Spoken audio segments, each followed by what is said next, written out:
So no, I'm running for a state representative here in Cambridge and Somerville, and I'm doing it without accepting any financial contributions. And first of all, I'm doing it because I think there's lots of room for improvement on Beacon Hill and in state level government. But I also have a wider purpose because I'd like to set an example that says financial influence shouldn't translate into political influence. Absolutely. That's to the extent that you have a functioning democracy, the number of dollars you have should have absolutely nothing to do with your influence on political decisions. I mean, otherwise it just amounts to buying elections, which we're very close to. Actually, I should say there's nothing new about this. So you go back a century, one of the great political managers, famous political managers, was Mark Hanna. And he was asked once, what's important for a political campaign? He said, well, three things.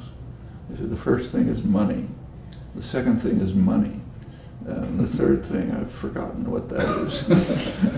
That was a century ago. And since then, it's gotten incomparably worse.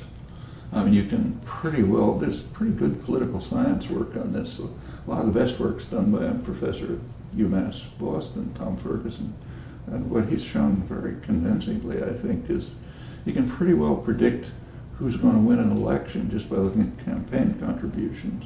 But more interestingly, you can pretty well determine the policies they're going to follow. Right. By looking at the concentration of campaign contributions.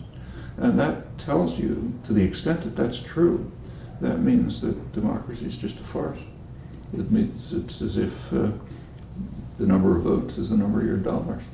Right. We can tell what comes out of that, and we're approaching that.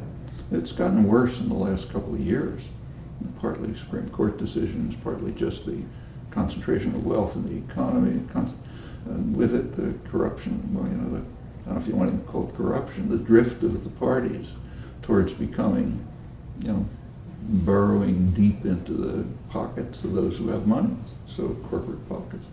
Republicans, reflexively, the Democrats, not all that far behind. And it leaves the people out. Absolutely. And what I'm hoping to do is that if this campaign succeeds, then others will see this example, and we can, from the ground up, sort of set a new example that says, where people are actually empowered to say, I don't want to be represented by someone who's a part of this big money system. I think a lot of people, probably a large majority of people, would agree that that's what they want. And if they see that it's possible, like we don't have to give up, we can actually do something, could take off. That's the way things start. Thank you so much, Noam. Yes, thank you so much. Should Noam be in the middle? I'll do one of the. This is fine. I'll do one of the three of you. One should be taller. Yeah. Mike can be sitting down. Move off to the right a little as you take it. Can you just move a little? Oh, sure. Yeah, absolutely. Great.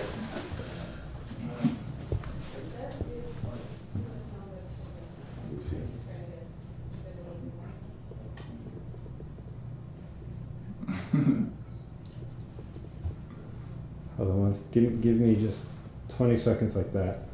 Oh. Thank you so much, Noam. And double congratulations on being elected and getting married.